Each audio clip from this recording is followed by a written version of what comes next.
This is example 16.4 from Discovering Design with Chemistry.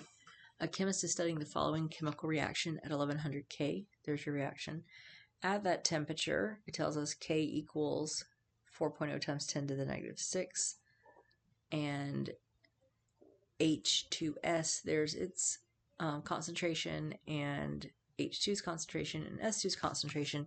And it wants to know if the reaction is at equilibrium. And if it isn't, which way will it shift? So we're going to start by using our reaction constant formula. So K equals, or rather we can just ignore putting in the K. We can just start by putting in our things. So everything's gas, so everything's involved.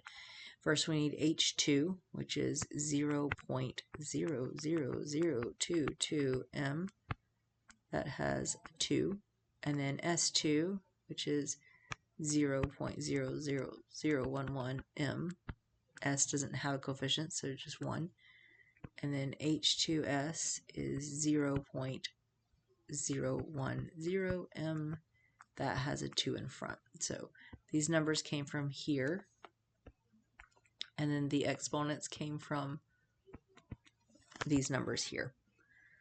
Okay, so, and then this is what K should be if it is at equilibrium. So what we're doing is we're comparing what we just got, or what we will get when we put this in the calculator, to that number.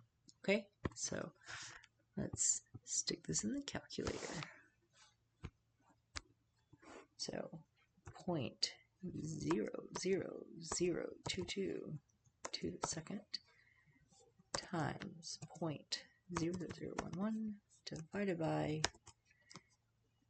0.010 to the 2. Okay, so very small number.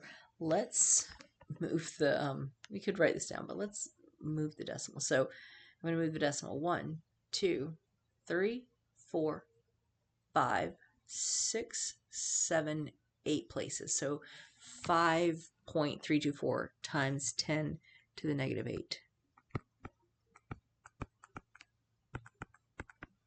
And then let's fix our significant digits because I couldn't remember all that in the calculator. I have 2 in each of these, which means I'm only going to keep the first 2. So this is really going to be 5.3 times 10 to the negative 8.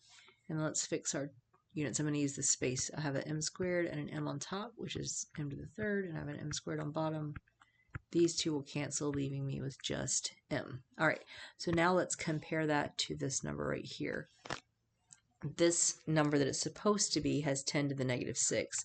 This number we got has 10 to the negative 8. And remember, we got that because it was like a decimal with lots of zeros in front of our number, which means that the bigger this number is, if it's negative here, an 8 being farther down from 0 means that you have to move the decimal more. So 5.3 times 10 to the 8 is a smaller number than the K that it should be.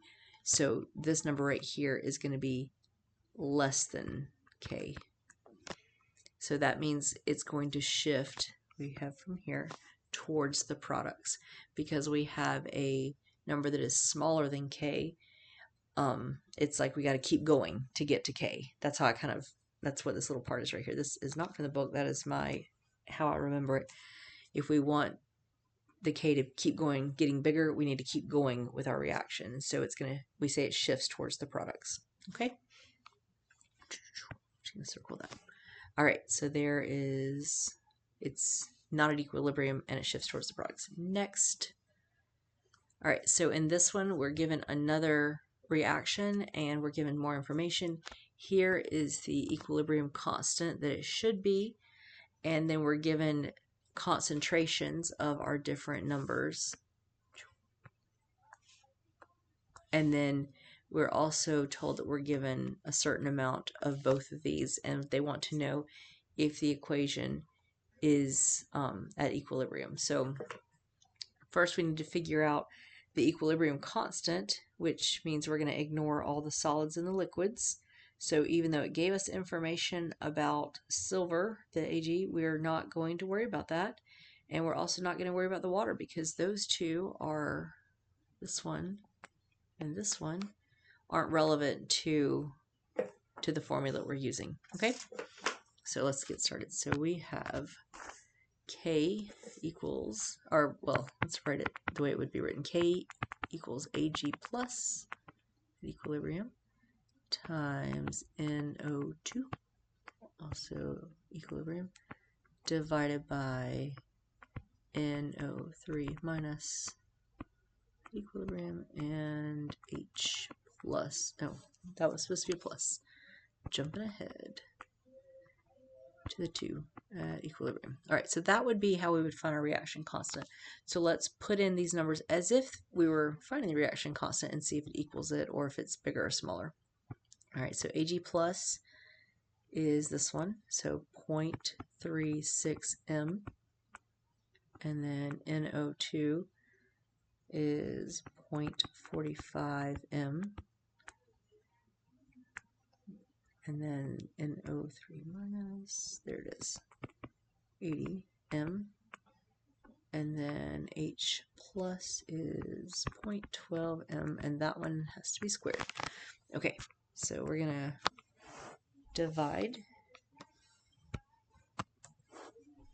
So 0.36 times 0.45 divided by, and we're dividing by everything, so I'm going to put in parentheses 0.80 times, I'm going to put this part in parentheses, 0.12 to the 2, close, close, equals.